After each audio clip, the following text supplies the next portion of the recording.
So this is my review of Impact Wrestling 0620. The show starts with a nice little recap of what happened last week, just in case you don't watch Impact every week, like I know a lot of people don't. Really helps out. The show proper starts with some basic hype backstage. Josh Matthews and Madison Rain talk about the current title situation. If you haven't been paying super close attention, like a lot of people haven't, it talks about why the title is stripped. Right now, Tessa Blanchard was their champion. Her contract ended or she was fired. Of course, they stripped it. They're coming up to a good pay-per-view. They, of course, had a six-way at one time. Two people are now out. So now it's a four-way with a mystery partner. The show proper starts with Chris Bay with Johnny Swinger versus Suicide. I always get a good kick out of Johnny Swinger. He kind of always looks like the old man who's someone going through a midlife crisis, trying to do what he thought was cool. Like he's wearing these blistering, fluorescent, fuchsia 90s tights that look ridiculously tights. And Chris Bay looks good. He usually does in good matches. And Suicide, I believe, is here a character from Teenage video game that came out in 2008, I believe, and was for the PlayStation 2. The PlayStation 2, a system that this time next year will be at the PlayStation 5. And 2008, that character is 12 years old. Even his costume that he was wearing had some brown here, some brown here. It looked a little disheveled, would be a good word to use. It looks like this costume was kind of looking a little rough, looking old, looking very dirty, looking like an old pair of jeans that you've worn if you're working outside and doing gardening or something. They kind of had that vibe to them. I'm not sure if that helps, but I mean the match was mostly good. It was mostly Chris Bay being all of it, using his speed as energy. Basically, what happened was at the end, Johnny Swinger interfered, distracted the ref, and Chris Bay won with a really interesting kind of like a middle rope famouser would be the best thing to explain. He runs up and hits the ropes and comes back and hits a famouser. It looked good. Um, you know, after the match, we get a Moose promo. Of course, Moose right now, big, humongous black guy, used to play in the NFL, used to be a linebacker, have since like taken the old TNA title. For those who don't know, before Impact, it was TNA. He took that title and starts calling himself a Real World Champion, and has a match later on tonight with Crazy Steve. Puts himself over, said he used to play in the NFL, which he did, and tries to put himself over that way.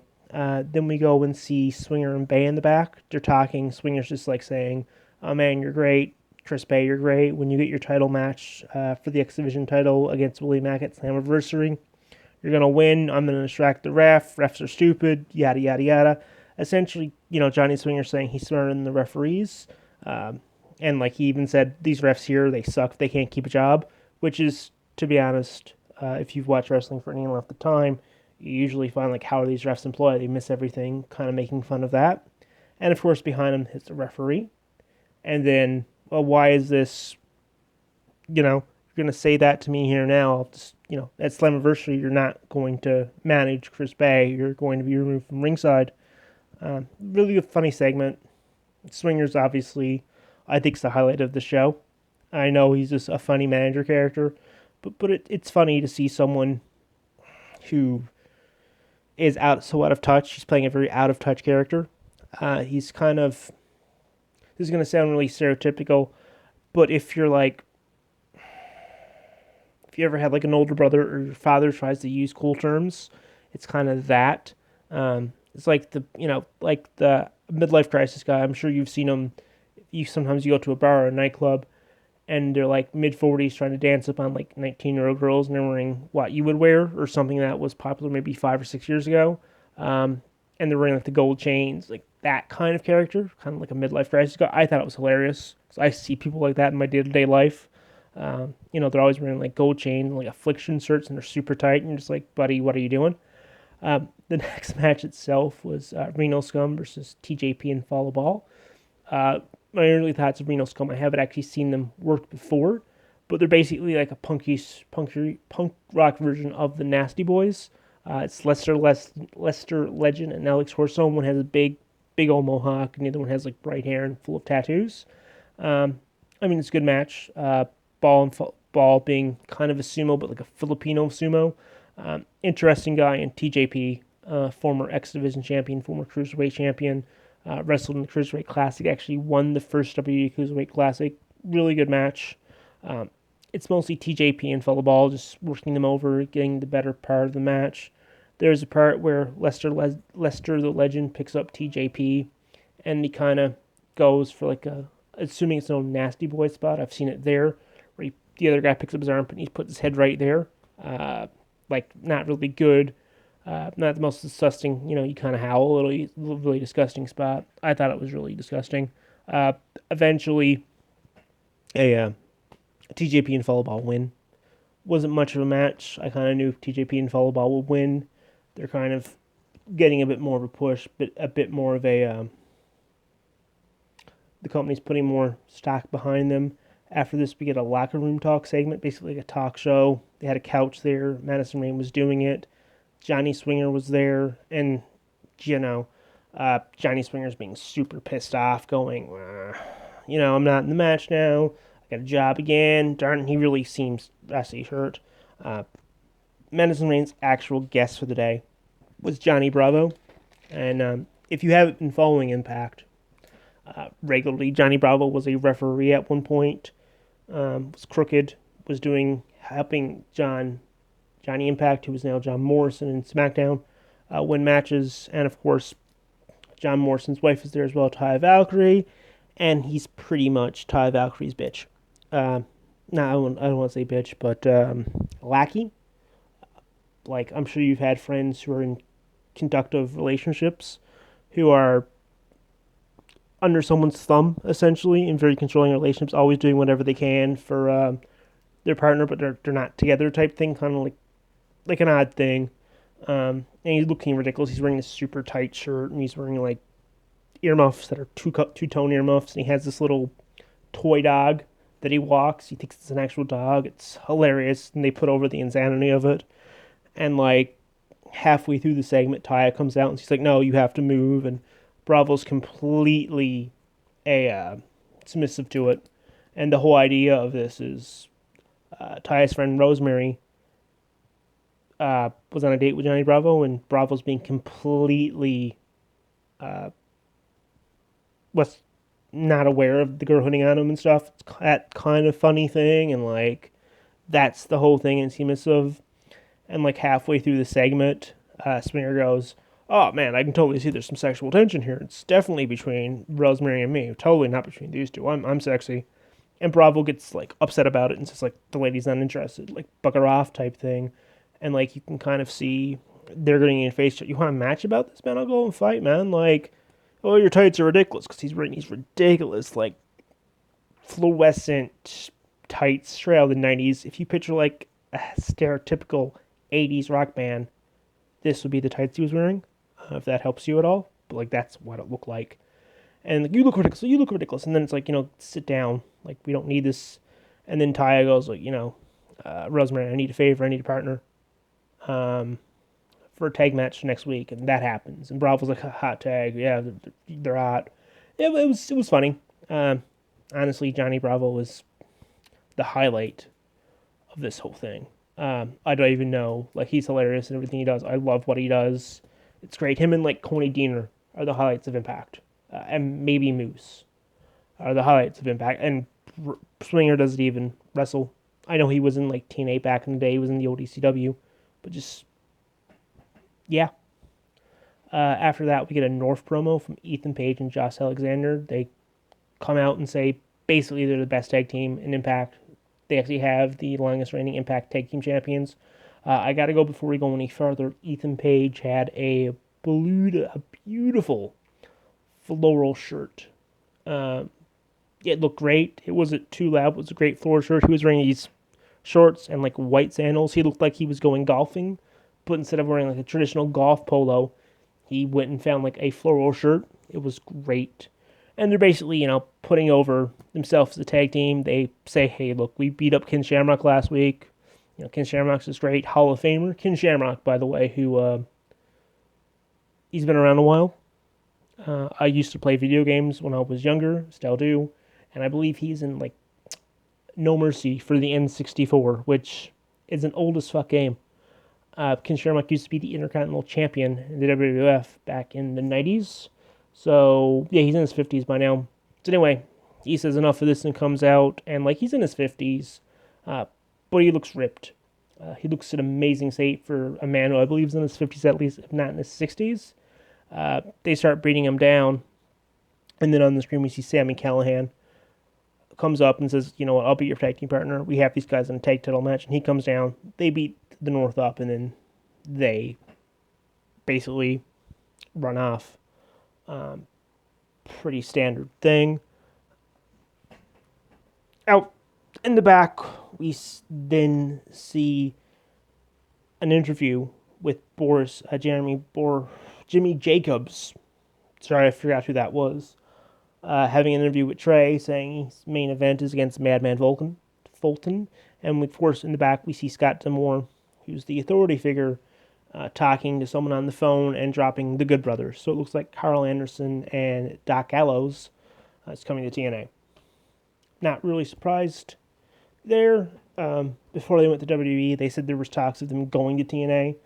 They both live in the States. It's an easy schedule. From what I've been hearing, the rumors going around is that they'll be able to wrestle in New Japan, which is big for them. Both of them used to wrestle in New Japan. Carl Anderson and Doc Ellis were in the Bullet Club.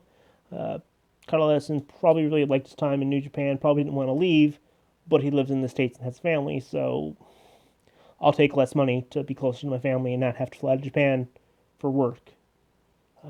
It makes it easier on people. And from what I've been hearing, his deal with Impact, if they do sign it, they can still work Japan, which is great.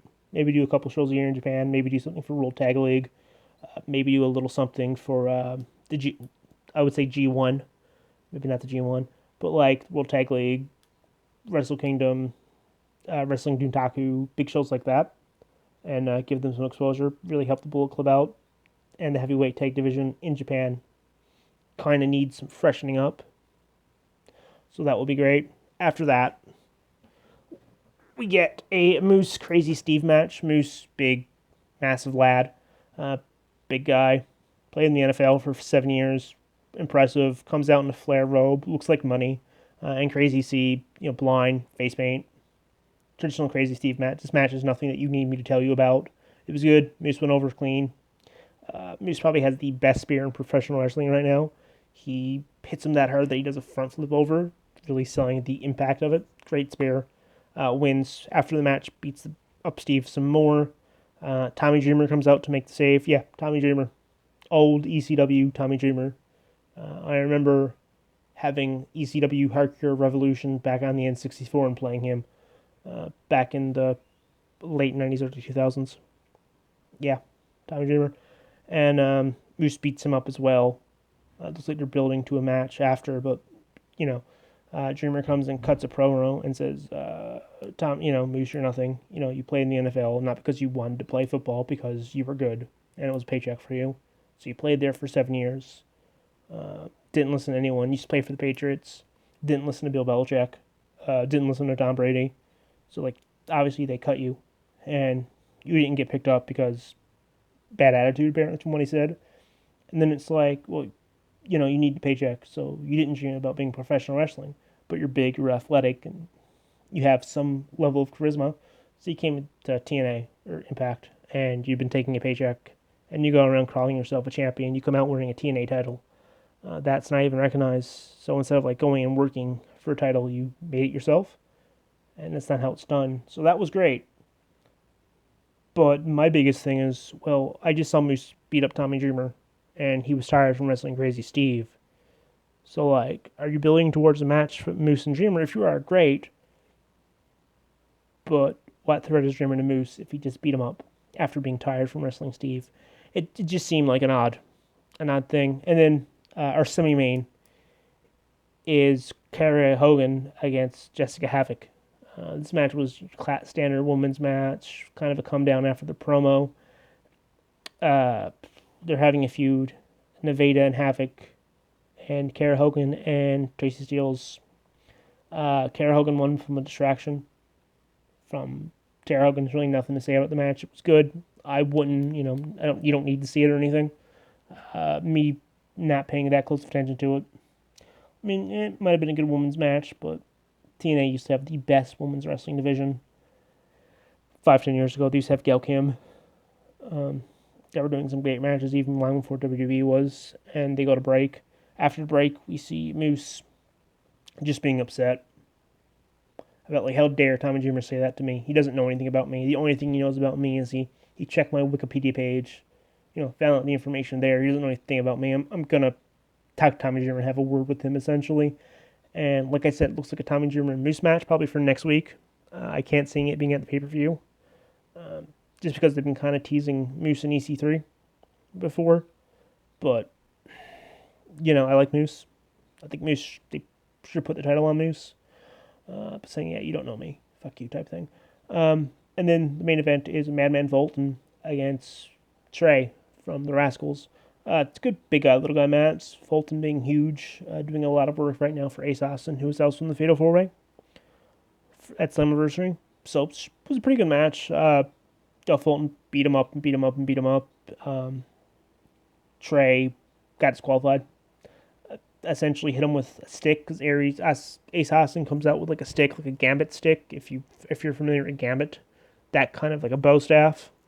Actually, Ace Austin's gimmick kind of reminds me of Gambit because he comes out with cards and has a Cajun accent and it's basically being Gambit.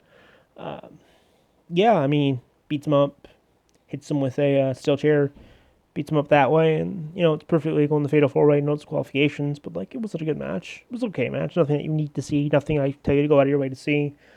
After the match, we see a gold robe with a big E on it, throwing back to Super Eric, because Eric Young just got released from WWE like 2 months ago, and Eric Young spent a lot of time in TNA. Actually, Eric Young was in TNA for almost a decade. He came in was completely clean shaving and blonde hair, and now you see Eric Young with his big old bushy beard and tattoos.